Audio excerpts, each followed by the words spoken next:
We have all assembled here to launch the maiden event of the Indian Institute of Management Bodh Gaya's very own International Management Conference 2021. Before we move ahead with the monumental launch of the International Management Conference 2021, allow me to warmly welcome one and all to this festival of leadership that celebrates a confluence of groundbreaking and earth-shattering ideas. This event was made an actuality by the constant support of the student faculty run team, the undying motivation shown by the batch of CPTO 6 and PhD batch as well as our esteemed faculty. And last, definitely not the least, our very own director ma'am. This maiden event is a possibility at this very hour because of all your contributions. On this note, allow me the opportunity to cordially welcome every one of your respected dignitaries, without which the International Management Conference 2021 would not have been a reality. The students, faculty members, our esteemed guests, and our very own director ma'am, Dr. Vinita Sahe. On a happier note, I will now hand over the podium to Professor Sanjay, who will introduce the mega event in greater depth. Sanjay sir, over to you.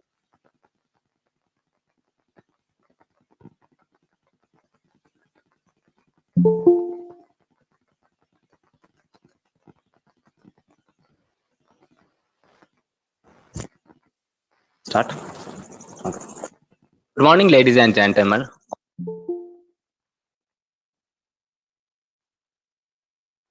Distinguished the Professor Dean Wellington, Indonesia, and Eval.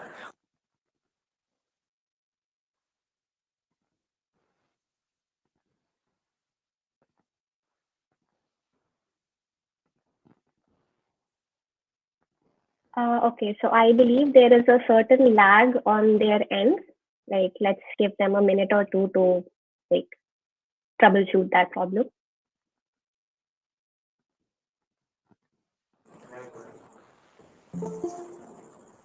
Now everything is okay? Yes, sir, loud and clear now.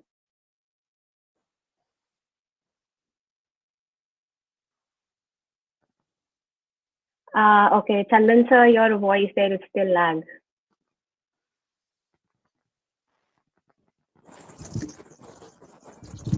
Perfect. Okay. Good morning, ladies and gentlemen. Honorable Director, ma'am. Professor Sanjay Madriya, Distinguished Professor from Missouri University Technology and Science. Dr. Arun Alias, Associate Dean, Wellington University, New Zealand. Dr. Yankee, University of Indonesia. Mr. Neeraj Khandeval, Vice President, Finance and Analytics from Genpact. Dr. Laikuddin, MBA Chairperson. Dr. Nidhi Misra from IIM Bodh Gaya, and dignitaries, participant, and audience member. I am Chandan Prasad. I, on behalf of IIM Bodh Gaya, welcome you to the first International Management Conference on Post-COVID Management Strategy, Recovery, Resilience, and Adaptation. Over the past year, we all are witness the world has changed. Some say that there is no going back and that we have entered into the new normal. On the other side, the few stated that just a passing a phase. This is not denying, however, that we are not prepared for such uncertainty at all. The COVID pandemic took us surprise and hit us on very hard. We didn't see this significant risk coming on it. This is a particularly echoed in the book called Risk Society Towards a New Modernity, Risk Coming. The German philosopher Dr. Ulrich Beck almost stated that the evidence of the modernity is quality of risk which are undetectable and irreversible in nature. The pandemic, which completely blindsided society, economics, organization, and government worldwide, is such a risk.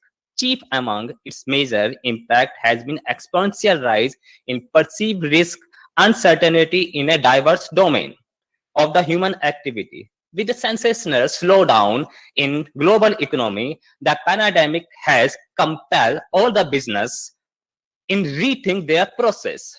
Amid such a collapsed challenges, business leader, policy maker, Management gurus are under the extraordinary pressure to rethink recovering strategy, build the resilience, and adapt a new standard. We must plan ahead.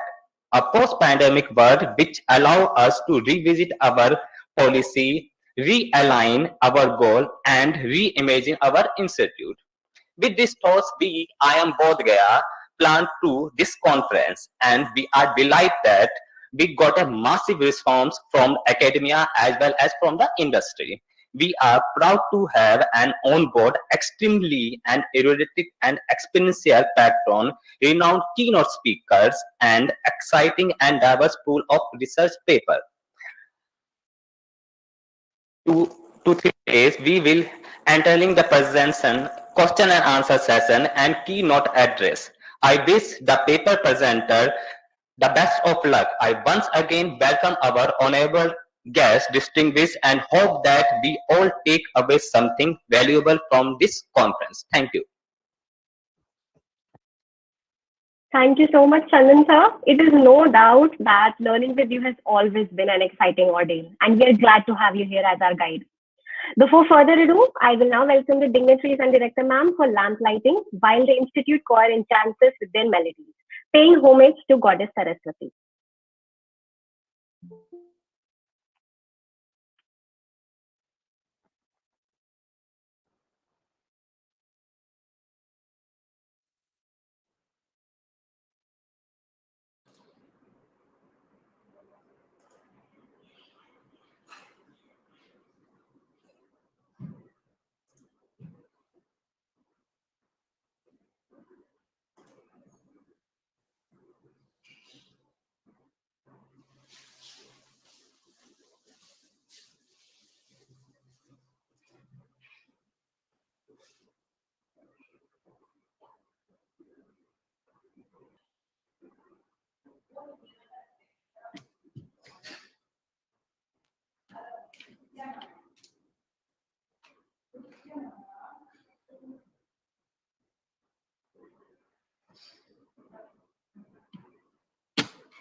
Thank you so much, sir. Thank you so much, ma'am. In our culture, lighting of lamp is a beautiful display of elegance and respect. Speaking of elegance, I will now invite Professor Laikuddin, who himself is an epitome of virtue and knowledge. Sir, I would request you to welcome us all to the official opening of the International Management Conference 21 and also share a few words with the gathering. A very good morning to all of you. On behalf of our Director, Professor Vinita Sahai, I, Muhammad Laikuddin, take the pleasure of welcoming eminent speakers, guests, and different guests from different walks of life who have joined virtually for the first International Management Conference 2021 of Indian Institute of Management, Bodh Gaya, to share their knowledge, experience, and research with faculty, students, and industry participants. Our Director, Professor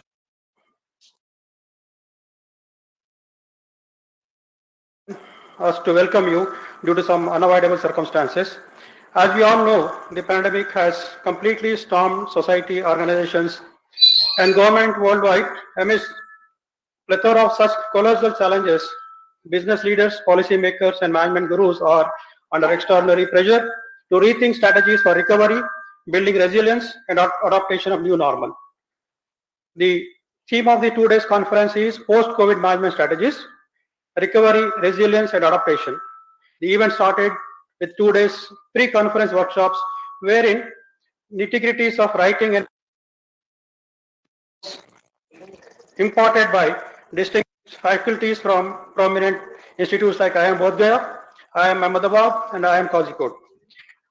On day 2, research methods and data analysis were discussed for various segments of management like economics, finance, marketing, HROD. I extend my gratitude to all workshop chairpersons for conducting such insightful session. Today, it gives me immense pleasure to welcome our eminent keynote speakers, Dr. Sanjay Madriya, Distinguished Professor in Department of Computer Science at Missouri University of Science and Technology, USA, Dr. Arun Elias, Associate Dean, International and Accreditation of Wellington School of Business and Government, Victoria University of Wellington, New Zealand, Dr. Enki Harki Jasti, Faculty of Economics and Business, University of Indonesia, and we also have Mr. Neeraj Khandelwal, Vice President and Global Operations Leader at Genpact. It is commendable that we have received 500 plus papers, out of which 275 papers are going to be presented during these 2 days. We received papers from management researchers across the country and also from South Asian countries like Bangladesh, China, Sri Lanka, and Nepal. Today, we have scheduled 25 tracks of various fields of management like economics, finance, marketing, OBHR, operations, information technology, and general management. Tomorrow, we have scheduled 29 tracks where both budding and established researchers will be bearing thoughts on strategies to be adopted in the new normal, what might be some of the unexplored avenues of innovation in the field of management, and that will help necessary momentum and propel equitable and sustainable growth. I hope that you able participation and get valuable insights from the speakers and session presentations. Again, for participating IMC 2021. Thank you. Stay safe and stay healthy. Thank you so much, Lycobene sir. It is always a pleasure to listen to your wise words. Now, I would like to call upon Professor Sanjay Madriya. Professor Sanjay embodies superior savviness in the fields of mobile computing, sensor networks, security, and cloud computing. He is also the Institute of Electrical and Electronics Engineers, or IEEE Golden Core Award recipient. We are beyond honored to have him with us. Sir, I would request you to say a few words to the assembly. Good morning, everyone. And I'm Sanjay Madriya, and I'm a professor at Missouri University of Science and Technology. And basically, it's my pleasure to give this talk today. And thank you for inviting me.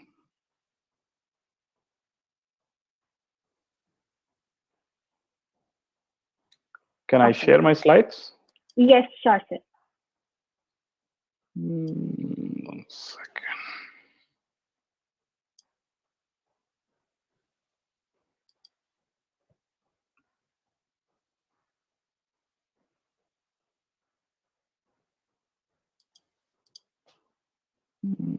Let's see, present now, how I share my PowerPoint.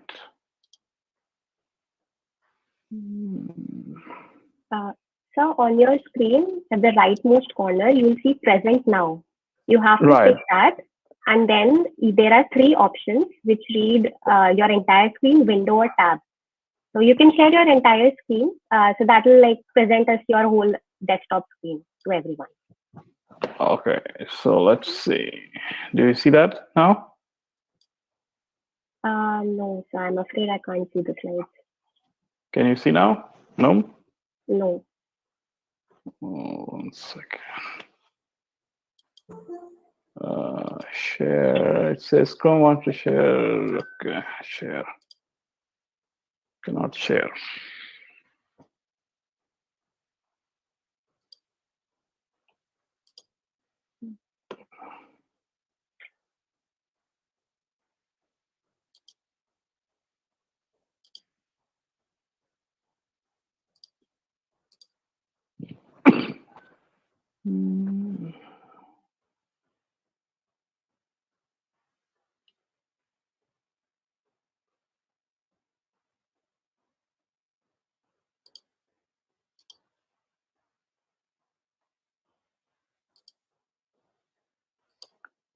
Somehow it's not allowing me to share. No worries, sir. If you could share it with someone else or me, I can share the screen. If that's okay. So should I send you by email, you mean? Yeah, sure. I'll just post my email ID on the chat box and you can mail it to me. I can share the screen. Okay, where is that email? There you go, sir. It's in the chat box. Okay, 1 second.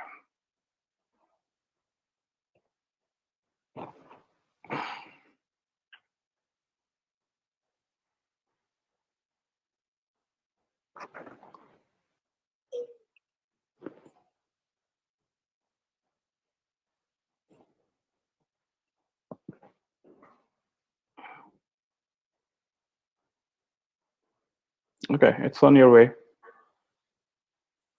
Somehow, why it's not allowing me to share. Window, let's see.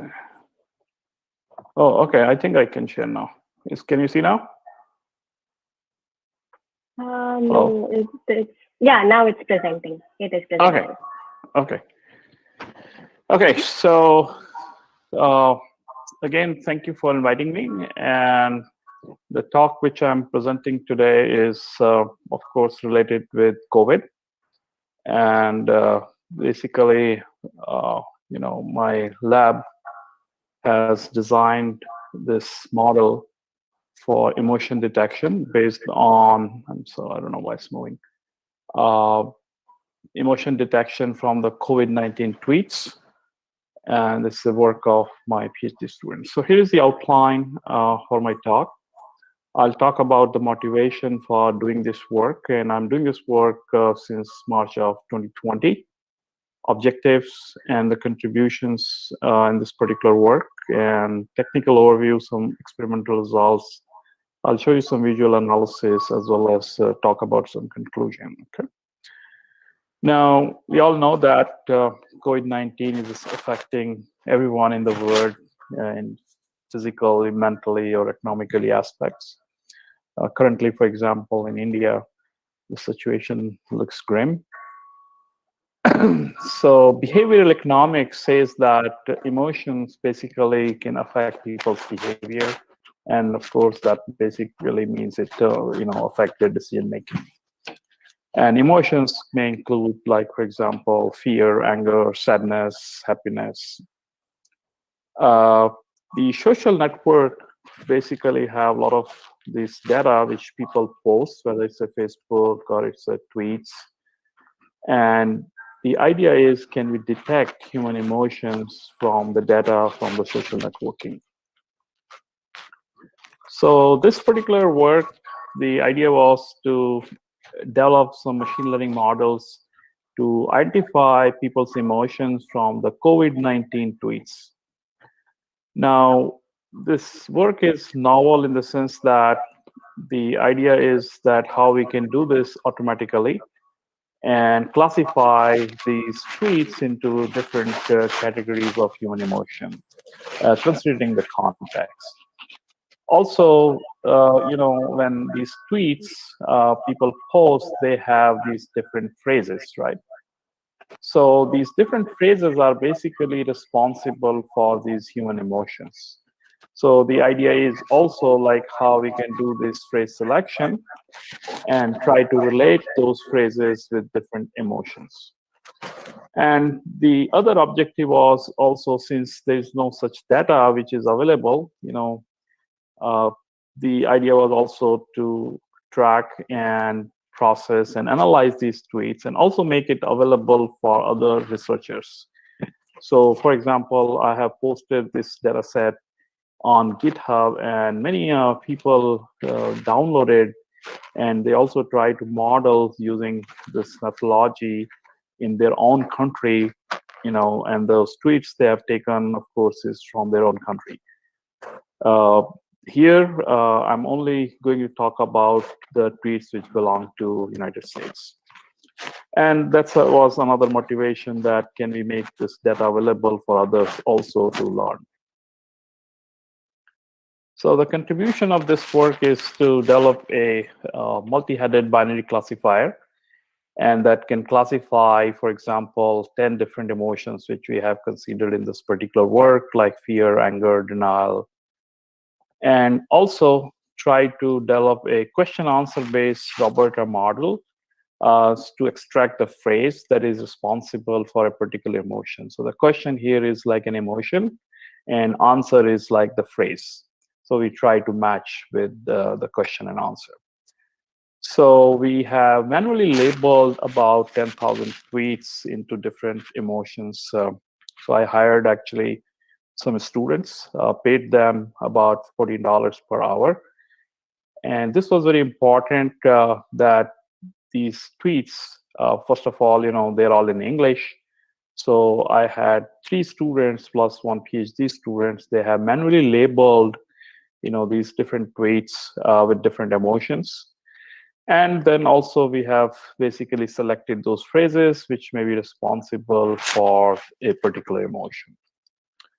So here is the model overview. So as you can see that the first model is to get those tweets and pre-process those tweets. So we have used the Twitter streaming API. And then we do some filtering process and get those tweets. Also, we have this model, the green one, we have not yet developed yet, but we basically would like to do some privacy issues and preserve the privacies of users, because once I detect, for example, the emotion, I can get the ID of the user from the tweet and directly relate with that, right? So we would like to develop some privacy models also. Now, once we store these tweets, we try to extract the features from those tweets, like the keywords and their association. So we have used like NLP, natural language processing also. And we have manually, as I said, labeled the data. And we do some location estimation as well, because we have done, and you'll see soon that the location estimation was so that I can relate and find, for example, the emotions in different states in the United States. So we basically have also done the location estimation. And then we have developed some machine learning model and then classify, these emotions which are there through the tweets.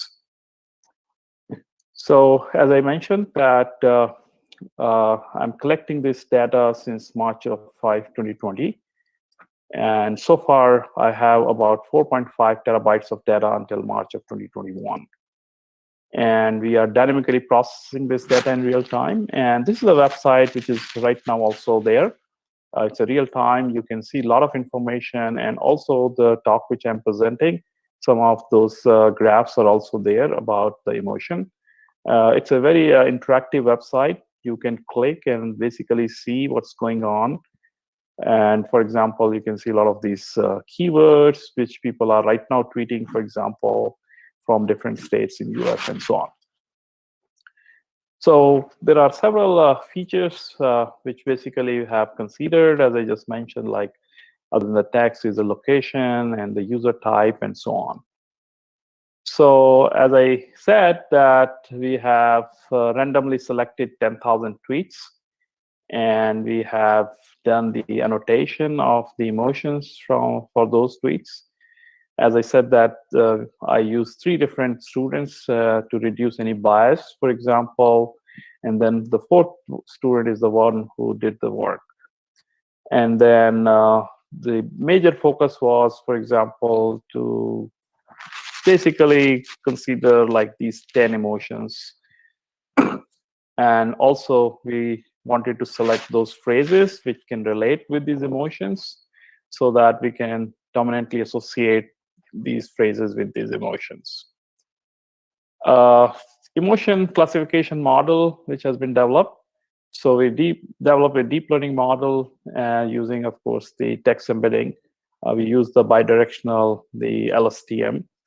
We added the attention layer and convolution layer in the model. Also, we have done some word semantics, like using the GLOW model, which basically uses an external text embedding.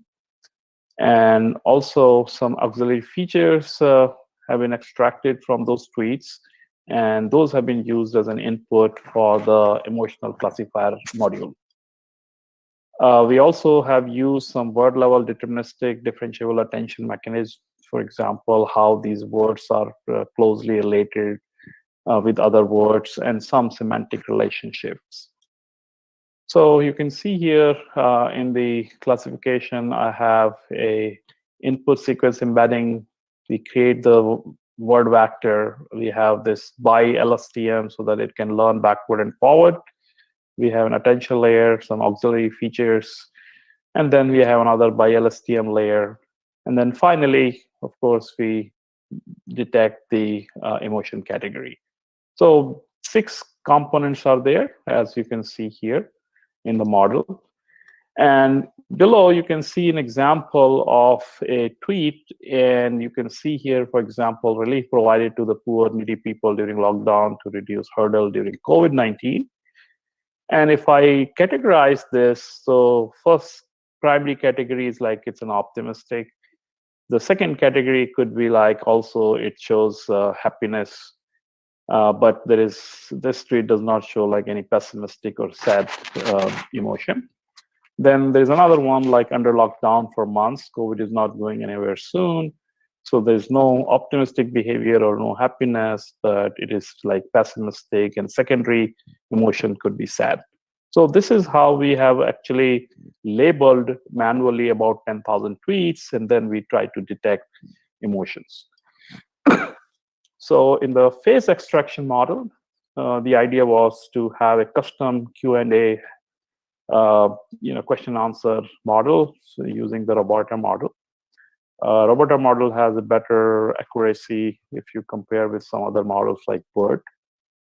So we have used a pre-trained Roberta model, which used the BERT architecture with 125 million parameters. And it follows the question answer model, as I just mentioned, where the classified emotion label is as a question, and then answer is like a phrase. So the phrase extraction model is like this. So you can tokenize the input. You have this Roberta model.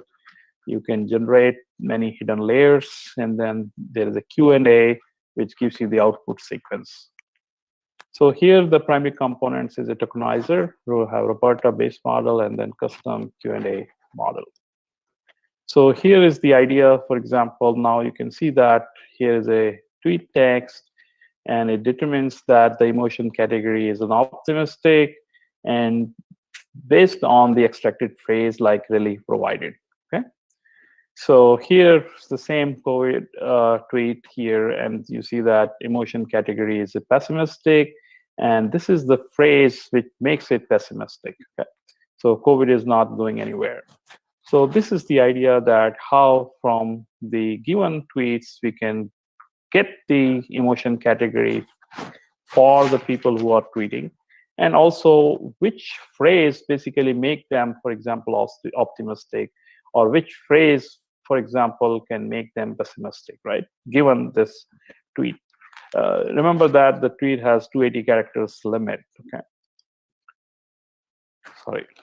So we have done the performance evaluation using the traditional precision and recall.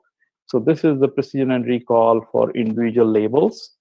Labels here means all those emotions. So you have the true positive, and there's a false positive and true positive. And this is the recall for each one of those labels, and this is the FN matrix.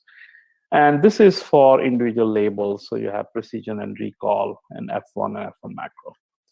Then we have the performance evaluation matrix, which gives you the similarity. So what we are saying basically is what is the ground truth and what the model basically predicts. So we calculate this Jaccard similarity, where you basically have the YK, which denotes the truth label, for example, of the sample. And then PK is basically the predicted label for that sample. And then we use this a very traditional Jaccard formula. And then we find this Jaccard similarity also for the phrases. Now, that you can see that you have YK and PK, which denotes the ground truth, and predicted string or phrases, okay? Like I showed you the example. In addition to this, we have also calculated accuracy. So what accuracy basically shows is that how good is the predicted label with respect to the truth, the given truth or the ground truth. Okay. So we have also calculated that accuracy. So if you see the experimental results, we have compared a few models here. For example, I have the SVM unigram model. NTUASLP was one of the models which came first in a Krugel competition. And we have this F1 micro, F1 macro, Jacquard, and accuracy parameters, performance matrix. And this is our model which we have developed. So if you see here that F1 macro, for example, the N2A SLP model does very well. And Jacquard, for example, similarity, this model does very well, but our model beats on F1 macro and also on the accuracy side. Then this is the performance evaluation with all the combination of all the data. And again, here you can see that the last one is our model. And here we beat all other models. Here also we beat the Jacquard. We also beat on the accuracy, except that NTUA SLP model, for example, performs better than our model in terms of F1 micro. So here are the experimental results. So you can see that what we got. Okay, so here is the model which I have developed. This is the other competitive model, and this is the ground truth. Okay, this other model I'm not showing here because the results were not that great. So if you see here the tweet text, those who are following Trump regarding mask have a happy get together. Now emotion is happy, and as you can see that our model basically detected is correctly because you see that the ground truth is correct, but this model detected it wrongly. Then if you see on the anger side, for example, we detected it correctly that this basically shows anger, not happiness. And you see that this model detected wrongly. And then the ground truth was that this tweet basically shows anger. Then if you see another example here, so if you compare here, the one which you see one in the first and the last column means we are close to the ground truth, right? So we are always detecting exactly what is supposed to be, except, for example, in some cases, right? Like here, we could not detect it pessimistic, but this model could detect accurately as the ground truth. So except this one case, you see that in all these examples, we were accurate. So we have done the experimental results for also the phrases which we have extracted, and there we have used the Albert model, the lightweight BERT model, then BERT base, and then the customized Roberta which we have developed. And again, you see for accuracy the Jacquard coefficients, and this is Jacquard plus some external data we have mixed for this. So as you can see that we do very well with respect to the Jacquard similarity. So here, again, experimental results. So you see that this is a tweet, for example, and this is the emotion, anger. And then you see that BERT-based model detect the phrase as never have. Albert detects as never have. The selected text is like actually PA should never have, right? And our model basically gives you very accurately phrase should never have. Okay. Same thing if you compare with another tweet here, that emotion is happy, and our model says biggest comeback, but you see that Albert says thanks, and it detects comeback. So we are very accurate in detecting the right phrases, which basically relate, for example, with particular emotion. And then you can see that these other examples. So this is a visual analysis. If you go to that website I showed, you can right now can see in real time this. So as you can see that these are the different emotions. And this varies, for example, from March until December. Okay? We have not drawn the graph for the last 3 months. And it shows the distribution of emotions among these different, right? So of course, you can see that fear, is very prevalent. For example, anger is there. If you see that dark red and so on. Sometimes, of course, you see happiness because there are some news. Let's say, for example, there is some news about the vaccines. Okay. Here is a visual analysis for some emotions like happy, sad, optimistic, pessimistic, fear, and anger.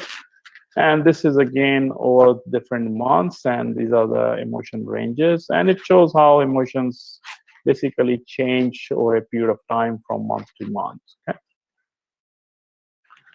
And here we have also done the analysis, basically is what happened, right? Why the emotions are suddenly changing. Basically, those are related with certain events, right? So we have found those events and tried to relate these events with the emotions. So here you can see more, closely certain states' emotions. Okay, so like New York, California, Colorado, Texas, and Missouri, and Florida.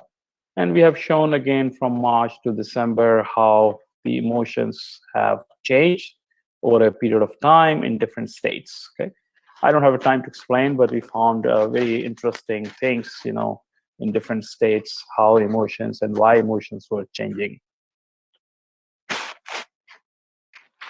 So the idea was, as I mentioned, is to come up with some machine learning models which can detect human emotions based on COVID-19 tweets and classify these tweets into different categories. And we have considered those 10 categories. And also try to detect those phrases which have caused these emotions. So for that, we have developed another model so that we can detect those phrases correctly. So our classification model achieves a Jaccard score of 0.64 with an accuracy of 0.89, which outperforms other systems. And our phrase extraction model achieves a score of 0.7865 in Jaccard matrix. So we are still working on it to do some more data augmentation. And now we are using some adversarial transfer learning to train our models and create much robust system for human detection using COVID-19 tweets. So these are some of the references. The last two are our papers, as you can, and also you can find on the website a lot of information. And this is a general paper which is going to appear, and this is already there in a journal which is published by Royal Society of Statistics in UK and also American Statistical Society. So I'll stop here, I guess, and thank you very much. And if you have questions, I can answer.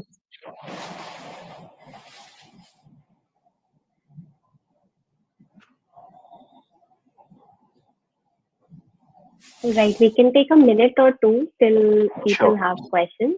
So if anyone have any questions, you can go ahead, either type it in the chat box, but I'll rather motivate you to speak up, unmute yourself and speak up. Good morning. Good morning. Sir, I have a query. It's me, Dr. Viswa from Tanzania. Yes, sir. Actually, sir, when we apply the behavioral aspects, why don't we use like some psychological issues? So the idea was to detect these emotions only from the tweets. So yes, the only information, and this is a public information, right? Anybody can extract all the tweets. So it was not like trying to get any information from anywhere else. So we have just used the tweets. Yes, sir. So should we apply the psychological parameters for the analysis? Just a request. Yeah, you can. Right. Okay. Thank you. Yeah, good morning, sir. Sir, I have just a very basic question from you. That I was also trying to get the same type of tweets regarding the vaccination. What is the sentiment regarding this vaccination, which is coming? That are people comfortable with that?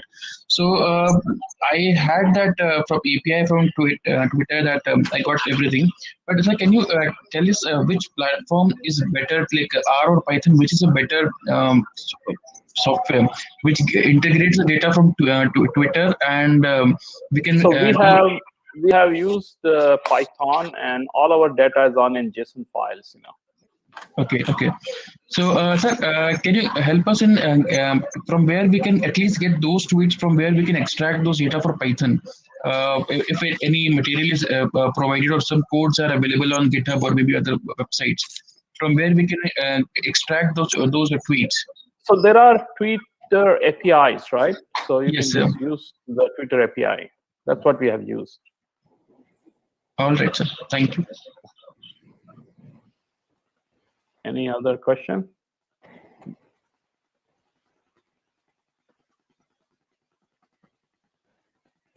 Yes, sir. Just one question. A very Sure. good morning, sir. I really loved the presentation. So my question is, how do you think the algorithm would take care of satire in tweets? That's interesting, because when we started downloading these tweets and we saw that initially people were saying my dog got COVID, so people were joking, right, in the beginning. And we basically have removed those tweets because that does not reflect emotions, Okay, sir. Understood. Thank you. So this is Saman Saurabh, sir. Thanks a lot for coming here, sir, and enlightening us. Thank you. Yes, sir. Okay, I believe that's the end of the questions. So I'll just move ahead. So if you could stop sharing. Thank you. Thank you so much, sir. Those were some really erudite words. Thank you. Right. Okay. So definitely one thing's for sure, that presentation definitely made me explore, in fact, wonder about the infinite possibilities of managing management using algorithms. On a similar note, I would now like to call upon Professor Arun Elias. Elias sir is the Associate Dean, International Accreditation, Wellington School of Business and Government in New Zealand. He also serves as an AASCB mentor and an AMBA panel member, expertising in systems thinking, system dynamics, and stakeholder and operational management. He is an epitome of wisdom and knowledge. On this note, I would now like to call upon Arun sir to please share a few words with the gathering. Okay, thank you very much. Can I just check whether you can see my slides? Yes, sir. It's crystal clear. Okay, good. Okay, thank you very much for the introduction. My name is Arun Elias. I'm based in New Zealand. Thank you. I just want to specifically thank Professor Ravish and Professor Chandan for inviting me. I had the opportunity to interact with them when they were working in their previous institution for the AACSB accreditation. So I'm involved in the AACSB accreditations. So today I want to talk to the theme post-COVID strategies. The basic argument I would like to put is that the post-COVID strategies should be systemic, should be long-term, should see the whole rather than the parts. So mine will be, compared to the previous presentation, more management presentation, more qualitative presentation, which can actually move on to more quantitative. But the fundamental argument would be post-COVID strategies should take a more systems approach, the holistic approach. So as a teacher, I learned that, focus on three things. The three things I would like to focus today is COVID-19 and systems thinking. So I want to put a little bit of theory there. And then move on to this idea of storytelling using systems thinking. The example I wanted to take, I'm originally from the South Indian state of Kerala, but I've been living in New Zealand for 22 years. So I want to take the example of Kerala, their initial 5 months of fighting COVID. And then last, I want to take a New Zealand example, post-COVID-19 strategies in the New Zealand universities. So overall, these are the three things I would like to do. Now, COVID-19 is a complex problem. Complexity is a science in itself. But at the basic level, I would like to say that COVID-19 as a problem has a lot of parts. The fundamental concept of systems is that systems is about the whole rather than the parts. So COVID-19 is complex because there are so many parts, and these parts, these factors are interacting, a number of interacting factors, which are so many mutual dependencies. So COVID-19 is a complex problem. One of these examples, I would say, in starting my talk on any systems thinking sort of presentations, is to give this example. This is a remote part of New Zealand, a church.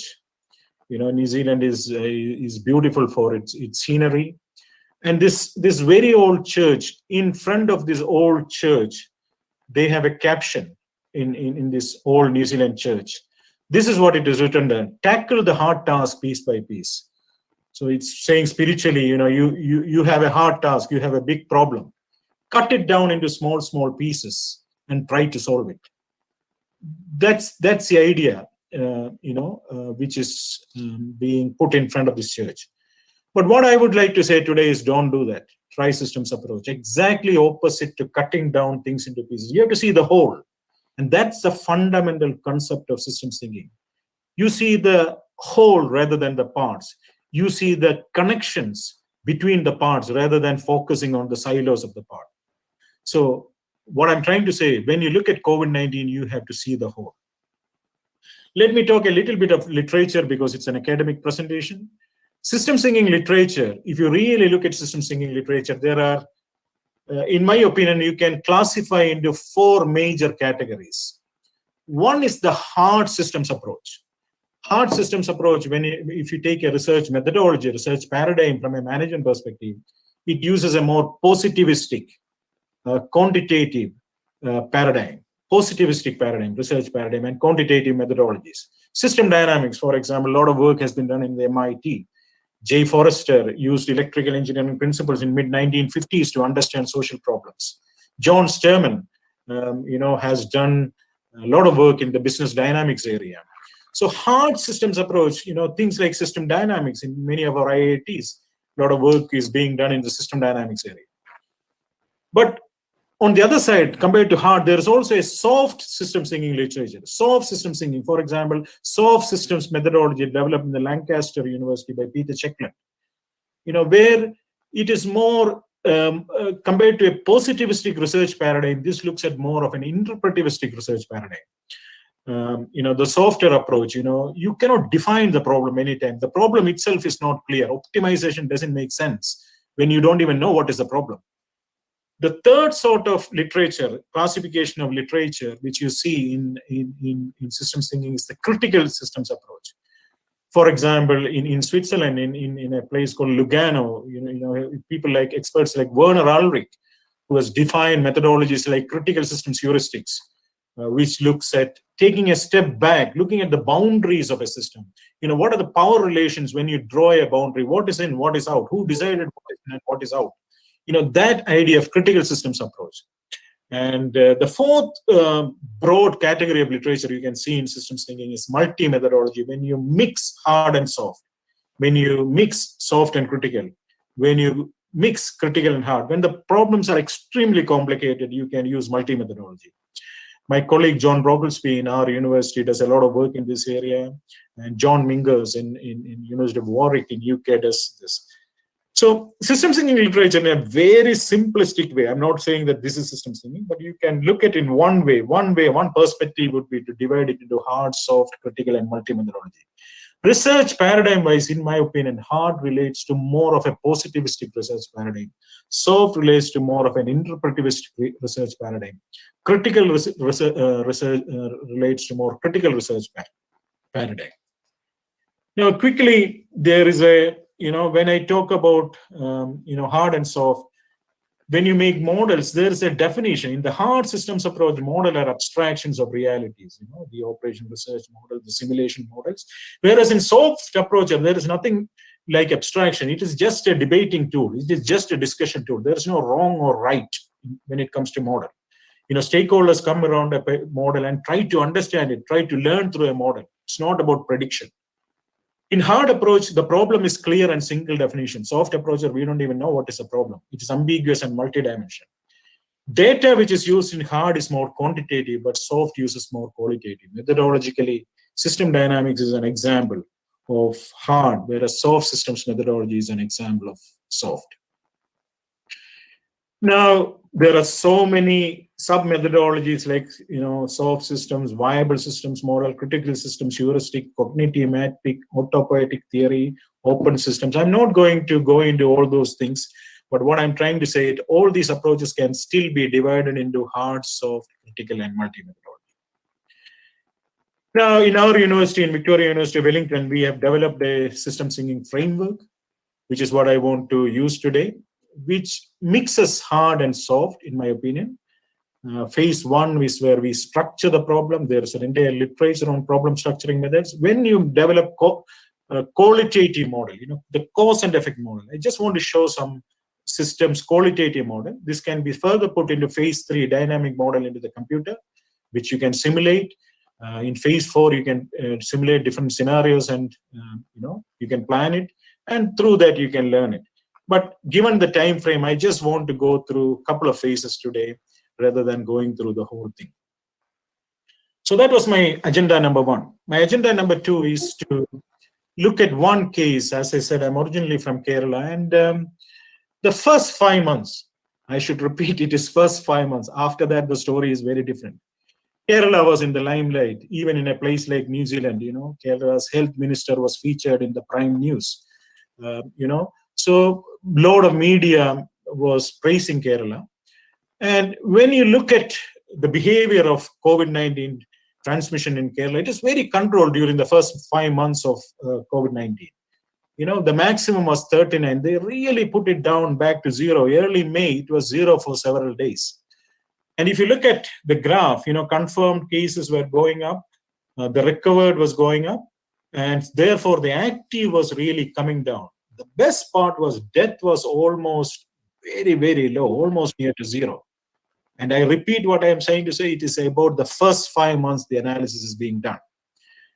Now, if you really look at Kerala's success, and the context which I'm talking is that we had a special issue. One of the journals, I was an editor, a special issue editor, and we looked at COVID-19 innovations in different parts of the world. So there were papers that's just coming out, the special issue. There is a paper from India, there's a paper from Indonesia, there's a paper from Brazil, there's a paper from Uganda, there is also one paper from Colombia. So, it was interesting to see that different countries, the successful operations of innovations, the successful innovations come from a combination of stakeholders. For example, Kerala's COVID-19 response, the innovations in that response was a combination of health sector, government, community, media, police, political parties, public sector, private sector, volunteers. There was a variety of stakeholders who were involved in developing these innovations. You take a systems picture into understanding Kerala's that initial success, the innovative success, COVID-19 innovations in Kerala. You can see there's a social side, technological side, economic side, political side, historical side. The outer part, these things contributed. They contributed towards and to public sector, for example, political, public sector. There was innovation in the private sector. Startup sector, at that time was led by one of the deans of Indian Institute of Management, Kozhikode. There were so many innovations happening in the startup sector. There was the NGO sector which was doing. There was a health sector itself. So the whole story of COVID-19 innovation as a combination of all these factors. It was not just economics. Specifically, it was not a health. I would actually argue that COVID-19 is not a simple health problem. It is much more than that. And that is why I argue that we need to see the whole in terms of COVID-19 management. And in this specific case, COVID-19 innovation, Kerala did that. Kerala initially understood that they had to take a holistic approach. So I just want to present a qualitative model. I don't want to the quantitative side in today's presentation, given the time frame.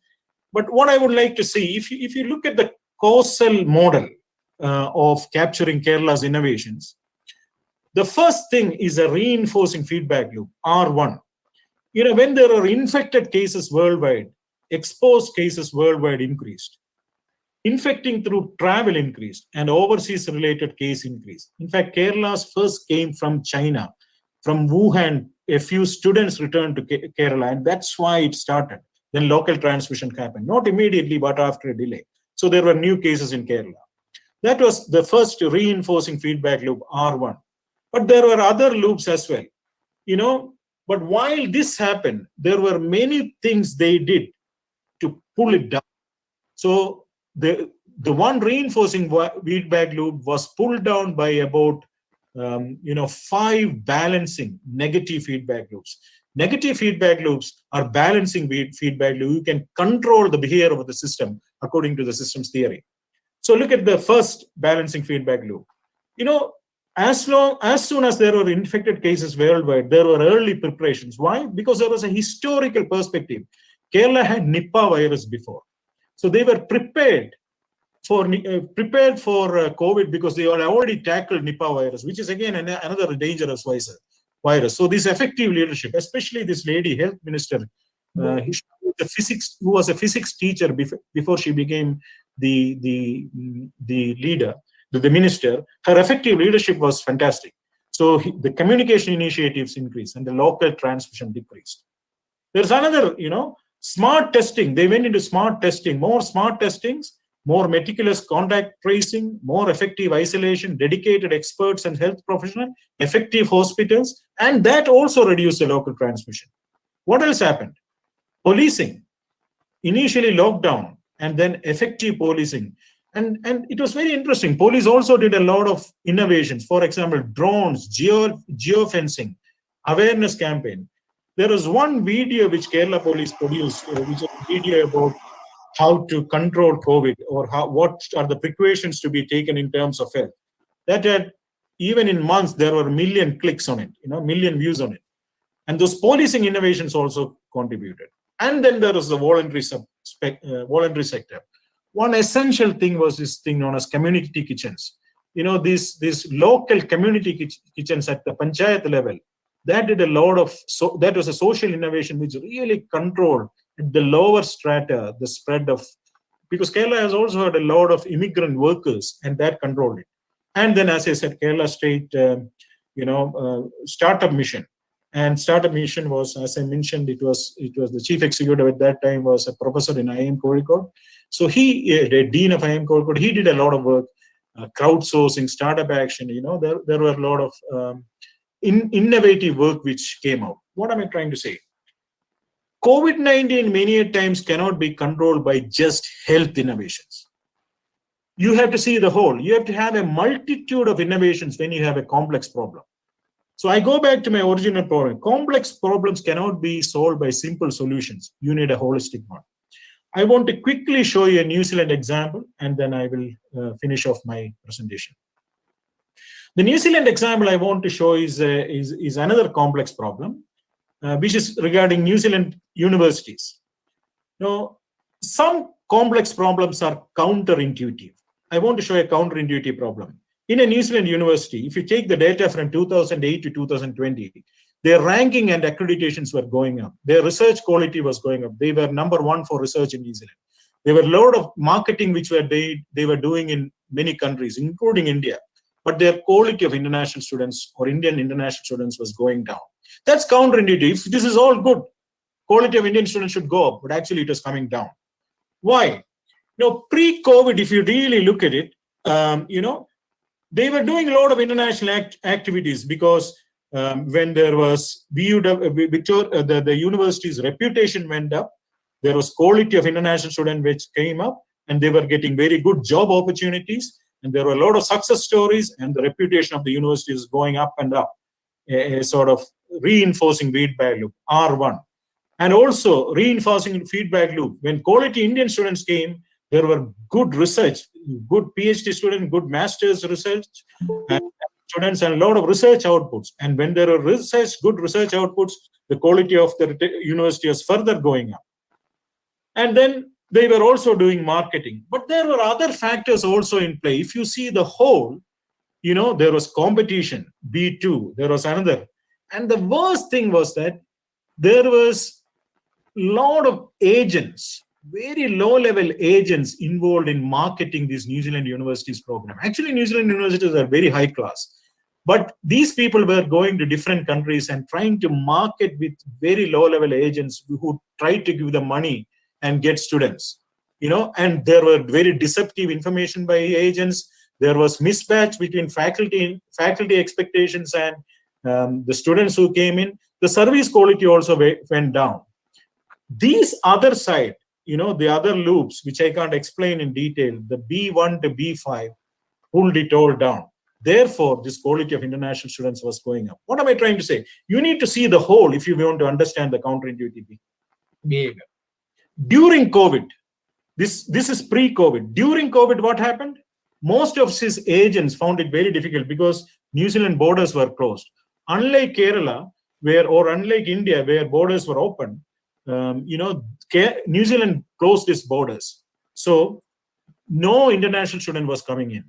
And therefore, all these external things, where this cheap marketing, agents, deception, all these things almost stopped.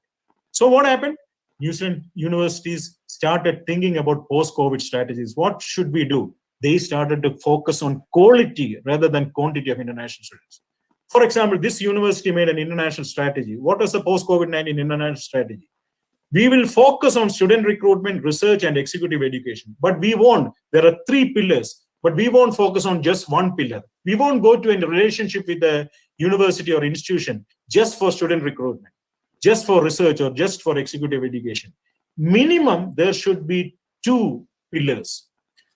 Or max, it would be good to have 3 pillars, but minimum, there should be 2 pillars. So what happened? The student recruitment phase, transactional, short-term things went down. And post-COVID-19 strategies were looking at quality, were looking at long-term, so that this problem can improve, the quality of Indian students can improve. And these strategies are based on leverages of students recruitment focus, marketing, and quality of the university. Again, due to time restrictions, I'm not going through the details, but just me conclude my discussions on 3 points. The whole is greater than the sum of its parts. Post-COVID-19 strategies have to be systemic. You have to see the whole rather than the parts. If you focus on one part alone, as I showed you in the qualitative model, there's so many other subsystems which are operating in a system. You need to see the whole rather than the part. The second one is the curse of short-term quick fixes. Many organizations during COVID-19 went for quick fixes. That will not last. The fundamental idea of strategy is long-term. You need to have long-term systemic approaches to look at a problem, a complex problem like COVID. You cannot have quick fixes, short-term quick fixes. That will actually have unintended consequences which will increase the problem symptom. The final one, which I want to say, is that you cannot have simple solutions for complex problems like COVID. Complex problems like COVID needs complex solutions. Thank you very much. And I'm happy to take a couple of questions like the previous speaker. I will intervene here. Since we're running a bit short on time, I apologize, Vishwa sir. Since we're running a bit short on time, we will have to, although we will get ample of opportunities on a later time, but since we're a bit running late, so I'll just move on to the next speaker. I apologize, Vishwa sir, and thank you so very much, Arun sir. That was indeed an exceptional presentation, and definitely it gave us food for thought. And yeah, so it's like something we will implement, and we will have to as soon as the focus is over and everything. Thank you so much, sir. Right, ushering in Professor Yankee Hartiyasti, who not only serves as editor-in-chief at an A-ranked journal, I beg your pardon, but also is a distinguished scholar. She has about 15 years of professional experience in various industries as an HR practitioner. This equips her with a vast knowledge. Being in presence of a speaker who has bedazzled Japan, South Korea, the Philippines, Pakistan, Sri Lanka, and Poland with her presence is an opportunity made possible due to the very conference. Ma'am, I would now request you to kindly share a few words with the gathering. Thank you very much. So first of all, of course, I want to give a special thanks for inviting me here. I wish I could be there so that I can see another beautiful place in India. So let me share my window. Okay, can you see my? Can you see my? Yes, ma'am. Yes, ma'am. It's visible. Okay. Okay. मेरा नाम यानकी है. So I'm going to talk about the workplace post-COVID, redesigning HR strategies after we already listened to the two prominent speakers. Now we go to see the more on the HR side, yeah? Okay, let me start. 1 year after COVID-19 pandemic, of course, we already experienced severe world economic downturn, even though some countries are already trying to cope up with it.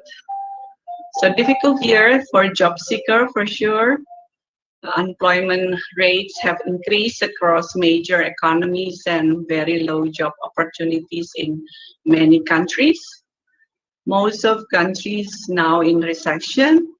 The worst case since the Great Depression in 1930s. And travel still far from taking off. That's why I cannot travel over there. So it has badly damaged and tighter travel restrictions due to new variants of virus. Hospitality sector has shut its door worldwide.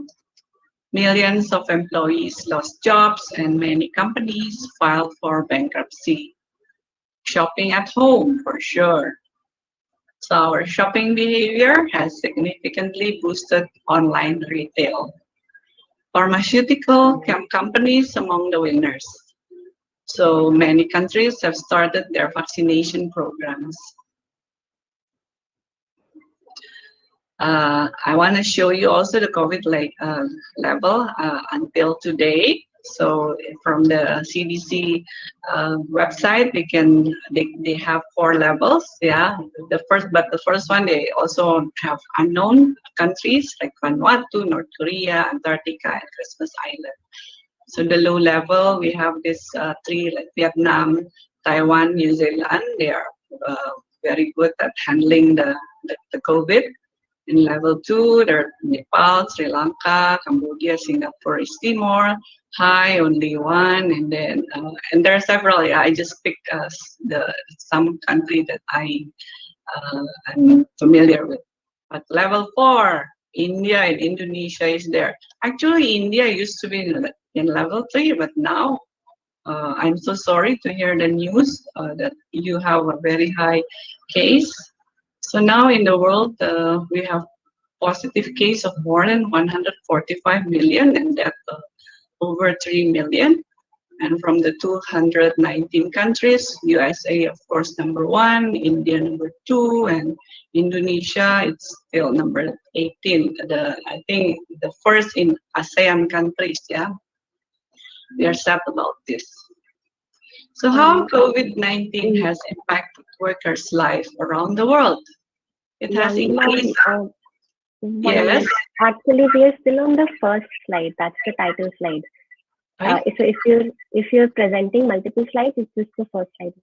It's the second slide is now. How COVID-19 has impacted workers' life. I cannot share that one. I don't know. The screen was shared, but we were on the title slide only. So now it's visible. How about this one? It's visible, ma'am. Now it's like on the second slide. Is this how COVID-19 has impacted?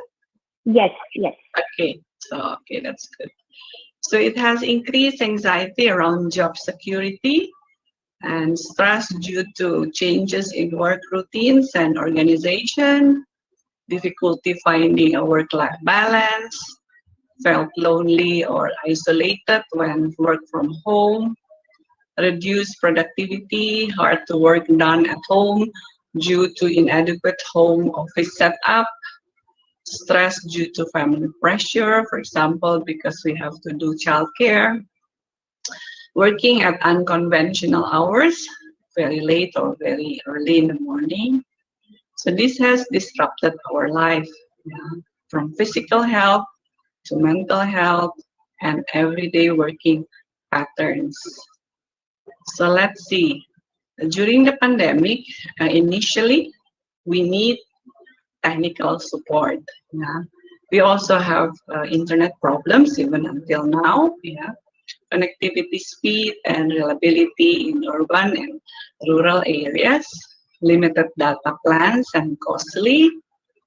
And we also have got more tired because work from office, we had less social interaction. Work from home, sometimes we do it more than 12 hours a day.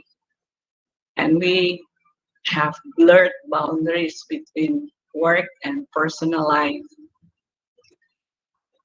We have been relying on using technology, laptops, phones to stay in touch. Yeah?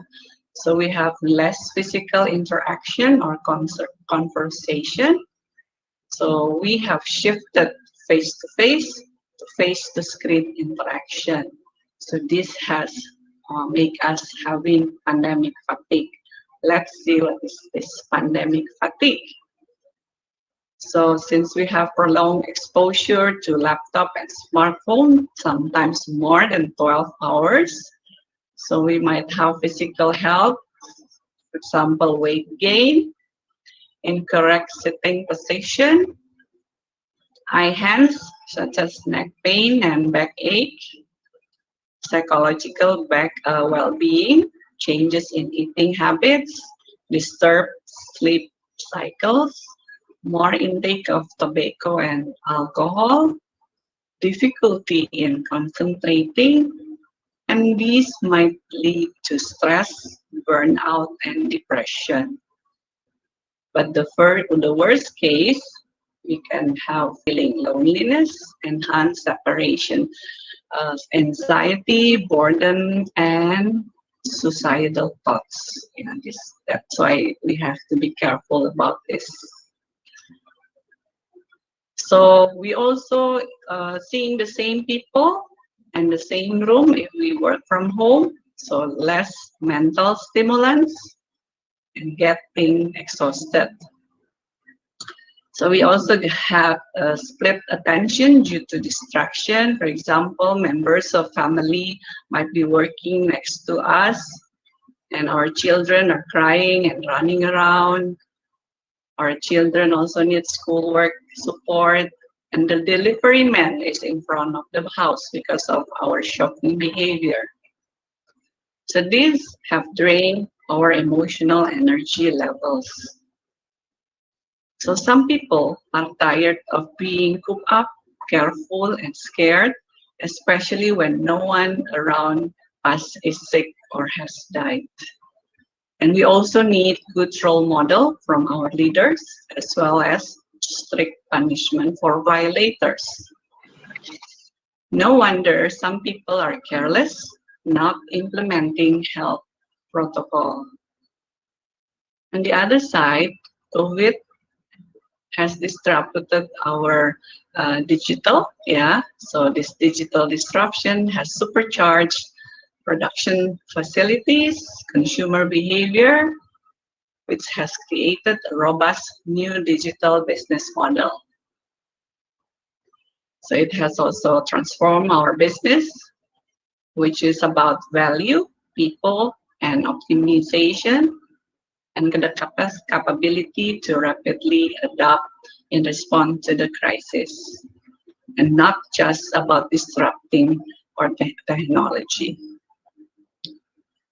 So luckily also, it has improved our technology system, more collaboration tools into everyday operations, remote connectivity platforms. We can work now in and out of the office effectively for better efficiency and workflow. So it has, now we also have mobility and digital workplace. which appreciate the benefits of online and distant work and co-creation. We stay in touch via video conference, just like us now, sharing the right information, giving online social support, and in terms of physical and mental health. So that means growing importance of virtual teams. So working from home actually does not suffer employees' productivity and engagement. And it also has make the company cost saving, yeah, due to lower office expenses. And now it become part of our new norm. And virtual team can bond employees from different cities, states, and countries. But the challenges, of course, are building trust, cohesion, and team identity. Overcoming the isolation among team members as well. Ma'am, excuse me. I think the slide is still on the how COVID has impacted workers' lives. Oh my God, what happened? I already so sorry about it. I don't know what's wrong with it. Can I just stop sharing first? Yeah. Yeah. How can I?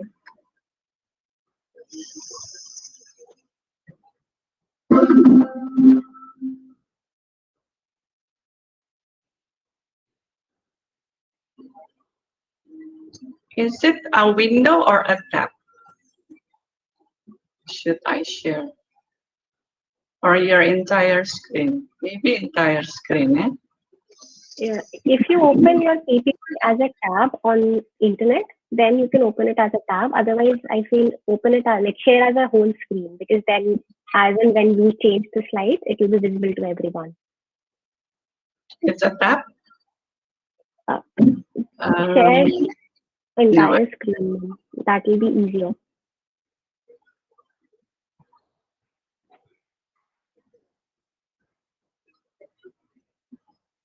Entire screen? This one? Wait. So sorry about this.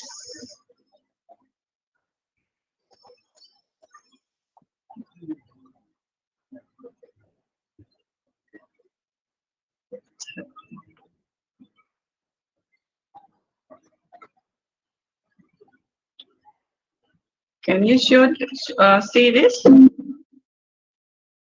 Can you see this? Yes, it's visible. How would if I do this? Now it's there. The slides are changing. Yes, ma'am. Okay. Because I have come to this part. Yeah, this part. I've come to this part. So mobility and digital workplace has created flexibility. Yeah. So that's why we must learn new skill, embrace new technology. So therefore, we need digital skill talents. Can you see this slide? Digital skill talents? Digital business transformation slide is visible now. Okay, so I think I have to do it every time, you know. Every time I change, I think it doesn't work. Wait a minute.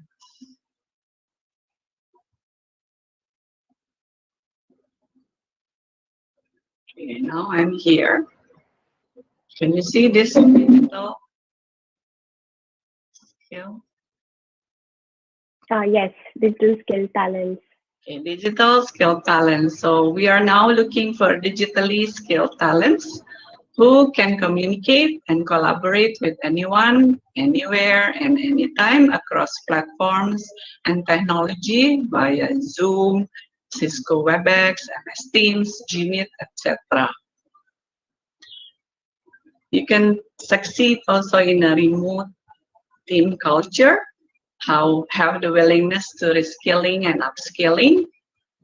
However, good talent is always in demand. Can you see now my slide attracting talents post-COVID? No, ma'am. Still No. analytical skills talent. Okay, wait a minute. How come I have to do it all the time?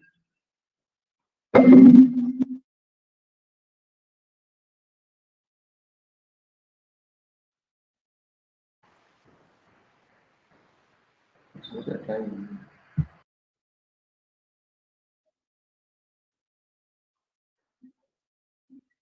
Can you wait. Oh, can you see this? Yes, yes. Okay. So it's attracting talent because the good talent is very highly demanded. So how to attract talents post-COVID? So we must go completely virtual in recruiting strategies, yeah, because we don't know when the pandemic is over. So we have to start virtually. And we can use creative job titles, for example, HR Power Ranger for HR generalist. It's very challenging, right? And utilize third-party recruiters or outsourcing agency, hire on a temporary or needs basis to keep costs down, create safe and healthy working environment, including digital connectivity, adopt perks that support mental, physical, and emotional health in the workplace. How about now? Can you see my slide retaining good talents? Yes, ma'am. Okay, retaining good talents in times of uncertainties. So we can offer flexible work hours or schedule, offer opportunity to work remotely for jobs that typically cannot do so, reallocate employees and or responsibilities to balance workload, temporarily waive or relax attendance policies, reward top performers, support employees who may be struggling to balance work and family needs. While motivating talents in the midst of a pandemic, what we can do is retrain or cross-train employees, hard and soft skills for virtual team members. For example, leaders, conflict management, meeting management, remote working management. Recognize employees, high five for achievement, for example, virtual celebration for birthday and work anniversaries, and fun activities. Engage team in improving business operation. Communicate regularly with transparency, heart, and empathy, and help to decrease loneliness and isolation. So how to redesign HR strategies post-COVID then? So HR leaders are playing a central role and should be culture champions. HR responsibility and practices of line manager. So line manager should also be responsible for this since line manager is also an HR manager. So in terms of creating virtual working environment, create safe and healthy environment, be flexible wherever possible to maintain work-life balance, foster human connection through fun activities, for example, virtual coffee series, online birthday celebration, or online relaxation session. Invest in manager-employee relationships, interactive and collaborative manners. While learning and growth, you can do personalized learning that builds employee skills both for their current roles and their broader careers. Train virtual team members how to respond swiftly to virtual teammates.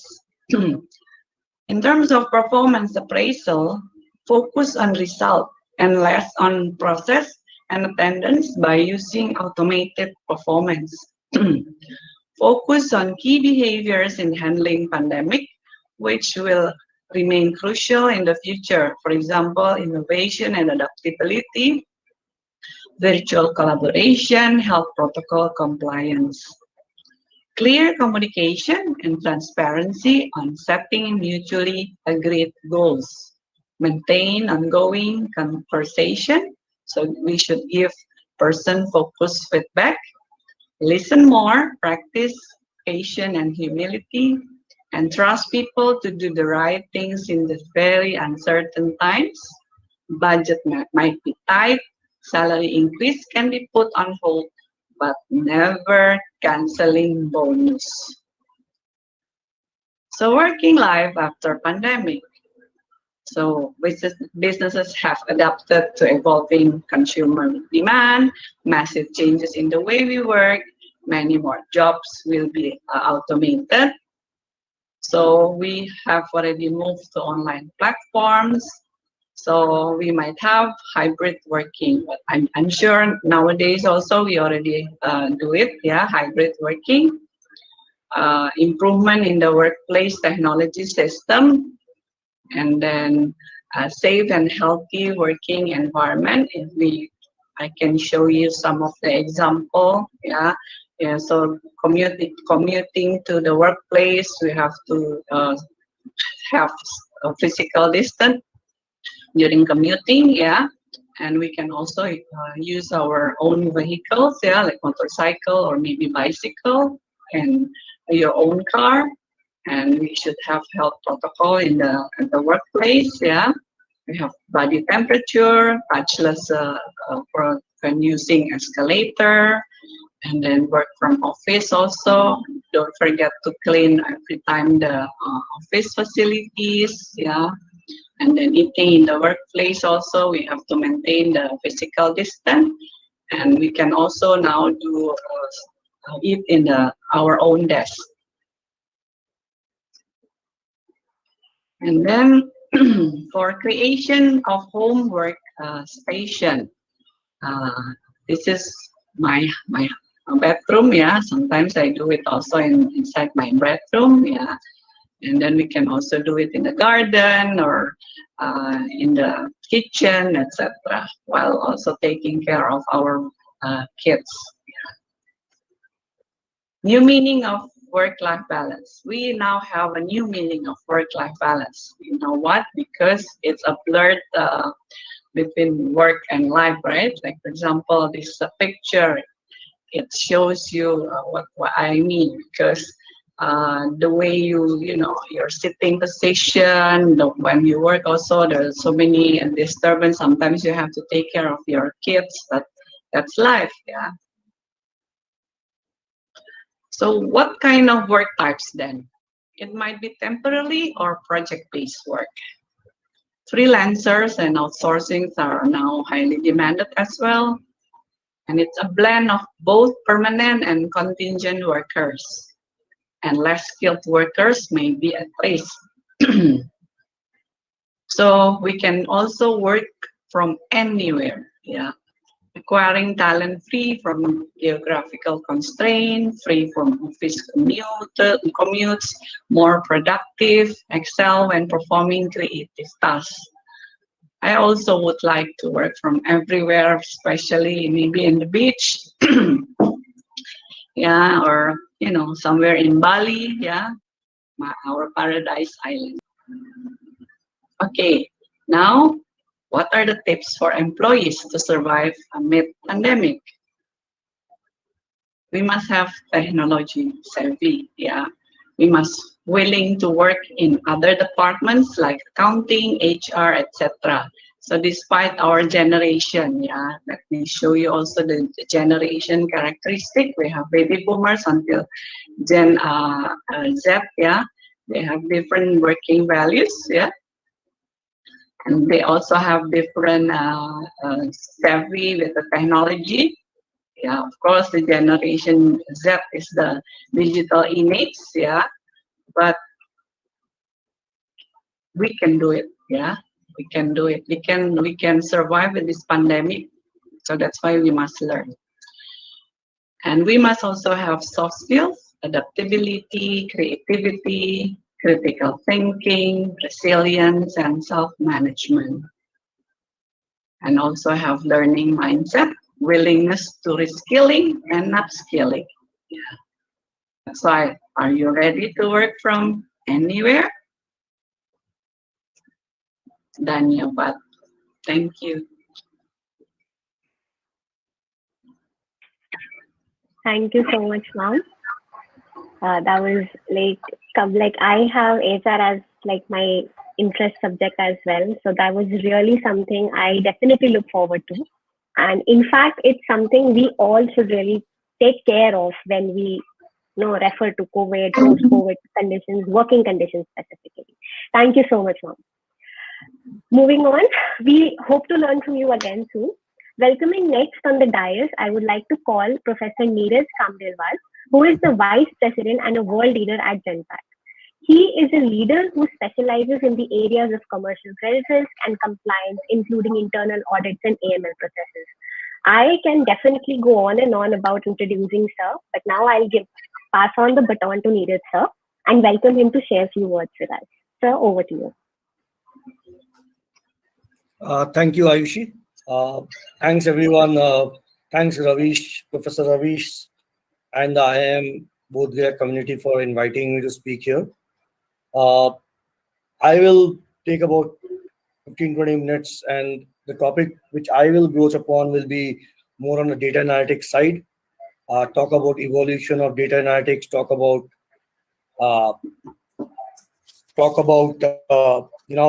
how enhancement of computing aids has really helped in driving down analytics to the very lower level in the organization. Some examples of how predictive analytics work in different industries, and we'll end with some relevant examples of business functions using analytics to drive superior outcomes.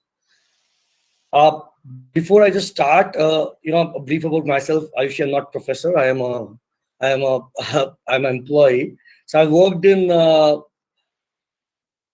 for about 21 years in analytics research, finance, accounting. I've done a lot of transitions for the ITS industry. Dabbled a bit into automation and machine learning, though I'm not an expert. It's more about managing delivery through automation and machine learning. Set up new delivery centers for my company, and I've done some consulting work over the years. So that's my brief. And I've been with analytics for a long period of time. I was thinking about this session. I was thinking, what all should I cover in these 20 minutes? So I'll definitely talk about how COVID has impacted, and I was listening to the previous speaker, and a lot of stuff that Madam Yankee talked about on the HR front definitely resonated with me, because we see that happening in our practical life on a daily basis. But to start with, I'll talk more about how analytics has evolved. Over the years, I joined analytics in the year 2003, and I have seen it grow over the last, I would say, about 1.5 decades plus. So when we started, and we were one of the earlier adopters of analytics in India, to drive business outcomes and processes. It was more about gathering information and understanding what happened, more hindsight driven. I would call it more descriptive analytics. So you would collect tons of data, and you had limited computing tools at that point in time.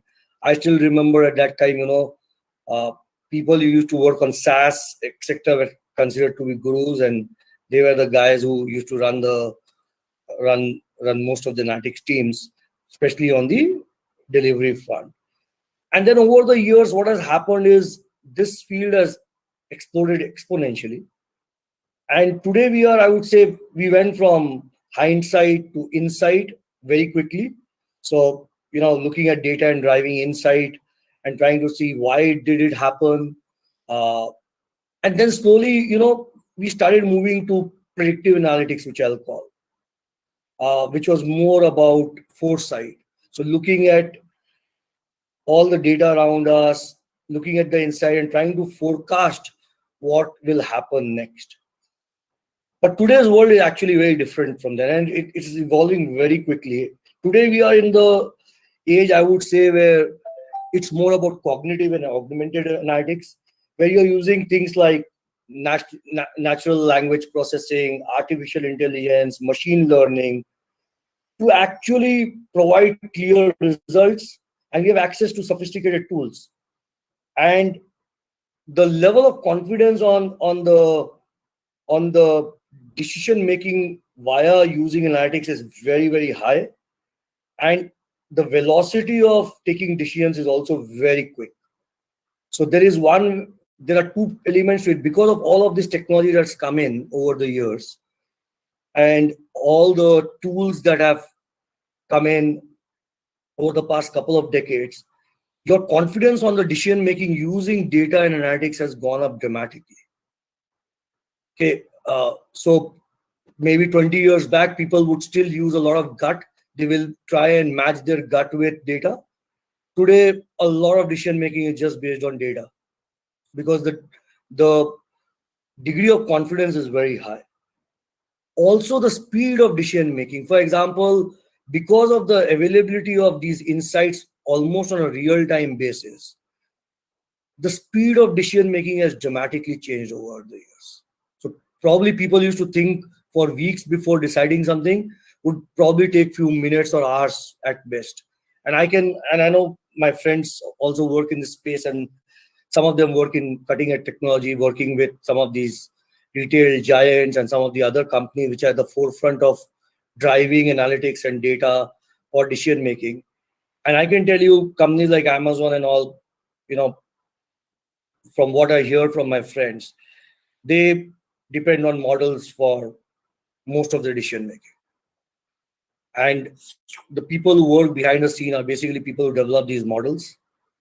And for example, a pricing decision, if you look at commodity pricing or product pricing decision on Amazon, there are thousands, millions of products. Most of it is done real time and basis models. No one intervenes. So that's the level where we are today. And that's why, if you look at it, more and more functions and companies of old age economy are also now adopting analytics in a big way. I've actually adopted. If you look at IoT and stuff, most of the large industries also today are heavily dependent on data and the insights that they can generate out of that data to drive superior business outcomes. So given that, I will move on to the second piece which I want to talk about is, the way computing has helped in driving analytics to the lowest level employee in a company. What supercomputers used to do 30 years back, probably, our laptops are capable or more than capable of doing. I'll give you an example. Our mobile phones typically have minimum 4 GB and, a lot of them 8 and 12 GB of RAM. And the computing power that is there in the hands of a mobile today is much higher than what actually we had when we, maybe even 10 years back in our laptops. So the cost of computing has gone down tremendously, which has democratized the entire process. So you've got, everyone who can actually access computing power to drive and to develop solutions using analytics. And a third important thing here is the data implosion that has happened. The more data you have, the better analytics you can do. And over the last few years, data explosion has been, to an extent, data to an extent has been, sorry, I thought I got some message. So the amount of data that is growing on a daily basis. So we are creating more data every year than we used to do in decades. And every one of us is actually a data creator today. So the biggest source of data is IoT, mobile phones, and every single person on this planet using technology or having connectivity to the internet is creating data in some form or the other. A lot of it is unstructured data. So that is a challenge regarding unstructured data and doing analytics using unstructured data. But the industry is overcoming that. You are seeing more and more solutions that can effectively use unstructured data and documents to actually generate, machine level information. Converting YouTube videos into text and driving insights, for example, was unthinkable a few years back, but today it's commonplace. Speech to text, for example, or getting unstructured data in formats which are not readable into converting them into databases. All that has become very easier over the last few years. And that is what actually big data is. A large volume of data, largely unstructured, which you are using to derive, insights. Maybe 10 years back, we had more of structured data, where ERP systems, applications used to throw up data. And that was a lot. When I started my career, that was the data that was typically used to, do data analysis, drive insights. Today, that's a very small part of the data. You would look at social media, you would look at a lot of sources of data which you wouldn't have even thought about, or even did not existed actually in that point in time, to drive insights. So that has actually also evolved in analytics over the years. I will take a pause here and now talk a bit about COVID also in all of this thing. So, if you look at our vaccine development of 5-6 vaccines that have come out in the market, they've come out in the last 1 year, right? Vaccines typically used to take 10 years to develop. And a lot of this acceleration obviously has happened because of the pandemic and the need to, deploy these vaccines at a very quick pace. But it has also happened because of the kind of analysis and data, real-time data analysis that could be done to safely deploy these, with a lot of insight that the vaccines would be safe. Whatever said and done, without safety, they would not have been deployed. A lot of it is driven by the humongous amount of data and AI actually putting into some of these processes to predict better outcomes, and then very quickly validating it and then deploying it. So, if you look at the current pandemic, the biggest, I would say, the two areas which I have seen have greatly benefited. One is supply chain. I have seen industries where supply chain have actually got disrupted because of pandemic, and how data and analytics was used to restore supply chain and to figure out options.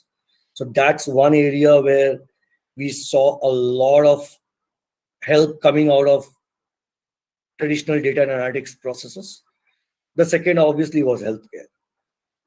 Even today, for example, the way you want to predict, the way doctors are predicting today the outcomes of treatments on patients of COVID is very different from what the traditional way would have been.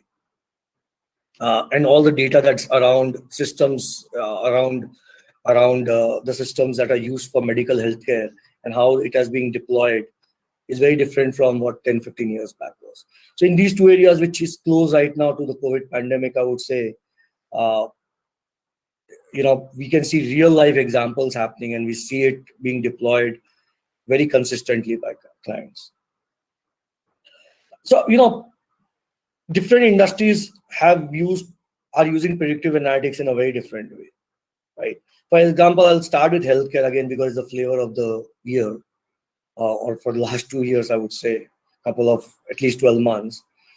In healthcare, you can see we see a lot of data analyzed, which include patient demographics, patient vitals, medication history, correlating with lab test results, and trying to use machine learning and predictive analytics to actually improve patient outcomes and improve healthcare operations.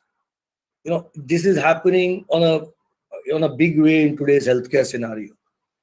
A lot of hospitals, and especially, I don't work with Indian clients too much, but primarily with European and US clients. A lot of these hospitals, etc., are using data analytics to actually deliver operational cost lower, and more importantly, patient outcomes better. And they're doing it they've been doing it for a few years and it's always improving. The second I would talk about probably is manufacturing. Manufacturing industry is taking into using data and analytics in a big way. Number one for supply chain, because of the global nature of today's industries, where you get, for example, if you're talking about the Serum Institute of India chairman was talking about, his ability to make vaccine is limited by the input of raw materials. And I could very well relate with it, because in today's world, you don't manufacture anything and do it. You have a global supply chain. You've got different raw materials, intermediaries being produced in different parts of the world, and to get them all together and give a finished product is not a, I would not say it's a challenge, but it's something that requires to get done. And we see manufacturing using data analytics in the supply chain area very, very effectively. For example, in the pandemic, I was working with some of my auto clients whose supply chain was totally disrupted. First, China was locked, and then the entire world got locked. Their supply chain was totally disrupted, and production was halted for a few weeks. But how they came up, it was even surprising to people who were working in the industry. Demand and supply both coming up in a matter of weeks. And by the month of, I would say, August last year, we were actually struggling and to understand how did we deliver what we delivered so quickly. In a matter of days and weeks, the supply chain was up and running. A lot of it was data-driven analytics, forecasting, predicting, and obviously there were constraints. I wouldn't say there weren't constraints, but that was one area where I saw a lot of resilience. Couple of more things I'll talk about before I end. I know I've got 20 minutes of time. I will talk also about some of the business functions that have been using analytics to drive superior outcomes. I talked about supply chain, but the other piece I would like to talk about is the customer relationship management. That was actually the first of the business functions which used data analytics to cross-sell, upsell, to improve customer experience very early on. And I would say it started with the consumer banking industry. When I started my career in analytics in early 2000, most of the analytics folks were in two areas. One was consumer banking, second was retail. Both were touching the end customer. And customer relationship management as a function has evolved and transformed greatly using data analytics. That's one function, and which will touch each one of us. The way we shop today online, or even if we go to a store, the way they arrange the products and keep is all driven by data and analytics. Which product should come before and after is not someone just going and keeping on the shelf. There's a lot of data analytics thinking around how people shop, what's the behavior of purchase. Okay. The other thing that you would see you would have experienced, all of us experience, is about, apart from retail, how does Amazon price products? You go and check a product on Amazon, then you go on a news website and you'll see that product being advertised there within a matter of minutes for yourself, customized advertisement, right? The second is on consumer banking. The way our experience with our banks have evolved over the years shows the power of technology, data, and analytics. The way we interact with our bankers today is very different than what we used to do even 10, 15 years back. We hardly go to the branch. Everything is, the banks predict what we want to buy. We get a lot of offers, customized offer. Marketing, actually, digital marketing is today far more prevalent than traditional marketing. And digital marketing is all about data and analytics. Who you target, very specific target groups based on past behaviors, patterns, to give the right product at the right price to the right person at the right time, obviously. So those are a couple of business functions I would, I can talk a lot about finance, quality, risk compliance, but in the interest of time, I just want to touch these two to give you a flavor. And then probably for a couple of minutes, I'll talk about COVID. And I heard, Professor Yankee talk about it. I agree totally. The new normal, I don't think so. We know the new normal, but there will be a new normal. Will everyone work from home? Probably not. I don't think so. They will. My personal view. I think people will come back to office in some form and fashion.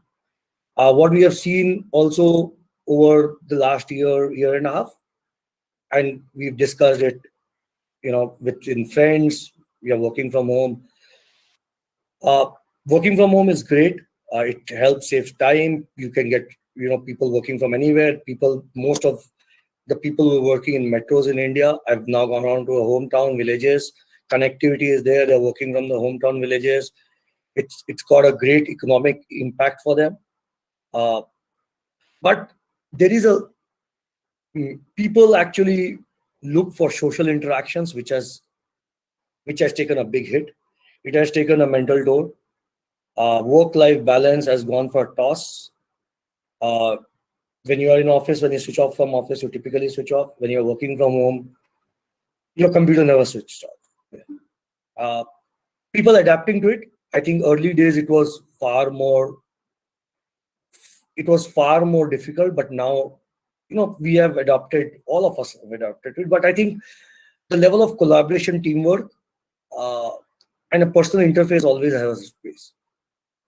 So there will be a new normal post-COVID. We will never go back to what we were pre-COVID. Even if the pandemic ends tomorrow, everyone is vaccinated, this virus goes away, we'll never go back, I think, to the ways of working in the past. We have come a long way over the last 1 year, how we have adapted, humankind overall. The agility at which it adapted to the new scenarios. So offices were up and running in 7 days, 15 days. Some of the functions are up and running in 2-3 days, which was, companies were transporting thousands, lakhs of laptops, desktops overnight to get people equipped. We had, people were getting internet connections, and, these dongles helped a lot, because getting wired connections at that point, I remember, was impossible. So people just bought these dongles, up and running. Speed was obviously an issue initially, but then it stabilized. But humankind's ability to adapt to a difficult scenario was really showcased. I don't think so. So we'll go back to normal. Zoom meetings will remain. Google Meet will remain. We will leverage both the old ways of working and the new ways of working. And at the end, deliver superior customer outcomes, business outcomes, people outcomes. Ability to hire talent from across the world will be amazing. One of the reasons why a lot of people used to get deselected was because they were not mobile. They didn't want to come to office. I think some of these will really change going forward. So if there is a great talent and cannot relocate, fair enough. You might make an exception. You don't need. A lot of old school people who thought it cannot happen also have old school industry, old school organizations who thought that remote working not possible. How will we manage staff? Workforce management will be very difficult remotely. I think they have also become very open with all of this. So I expect that we'll see a big change over the next, once this pandemic ends, hopefully very soon. We'll see a big change in how we will evolve as a society. But right now, prediction is very difficult. Analytics can predict some things, but I'll keep it to myself.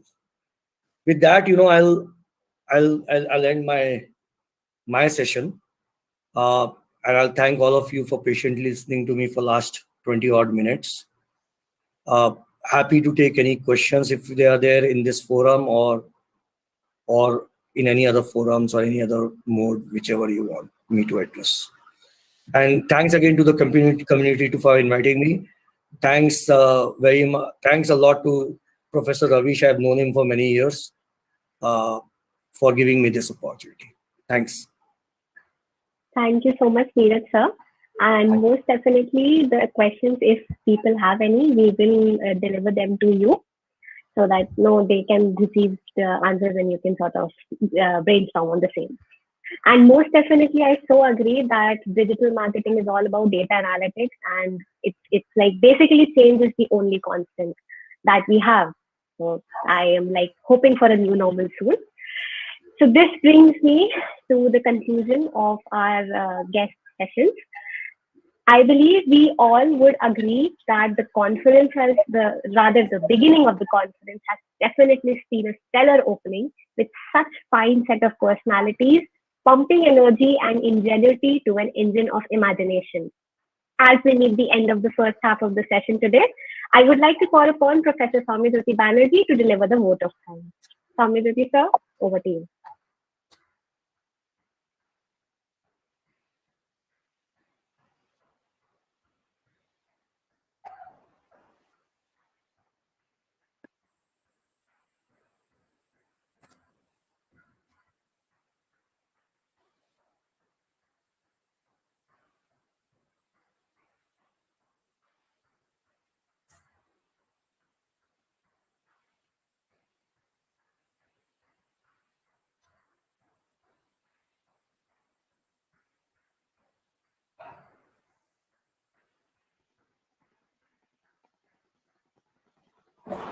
Thank you, Ayushi.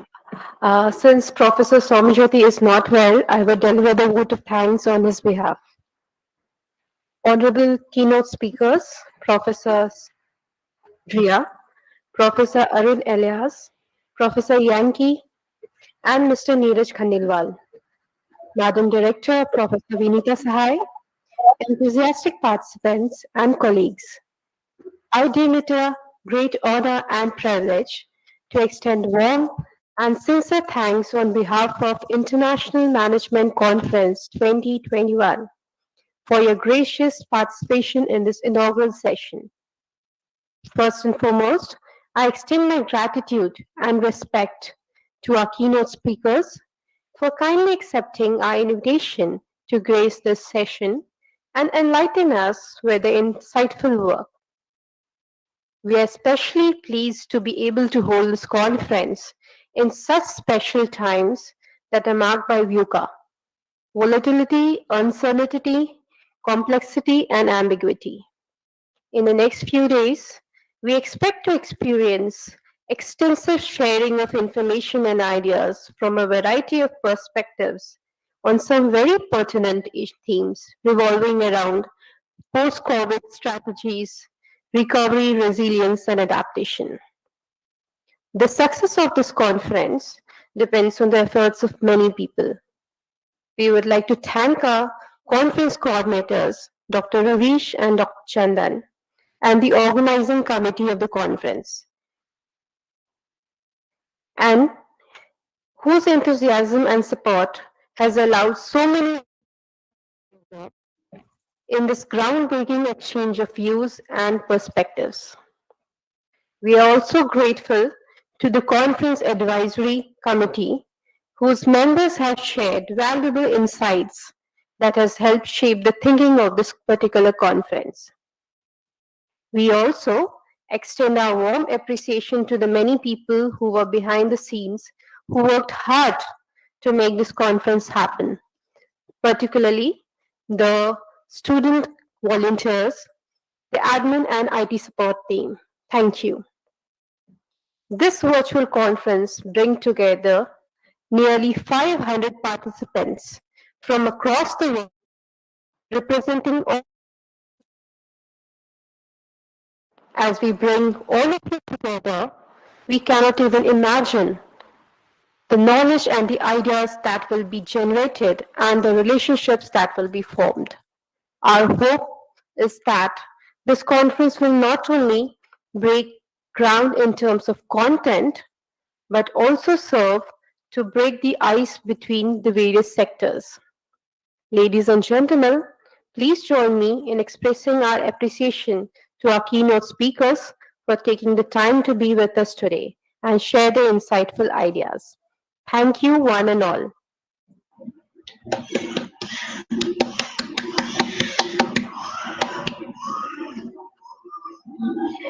Thank you so much, ma'am. Thank you, dignitaries, for gracing the dais, and thank you, the entire team, which made the entire conference possible. At this note, we will now break for a 30-minute tea break. You all are requested to join in for some really endearing but informative technical sessions planned after the break. I will take your leave now. Thank you so much for joining in.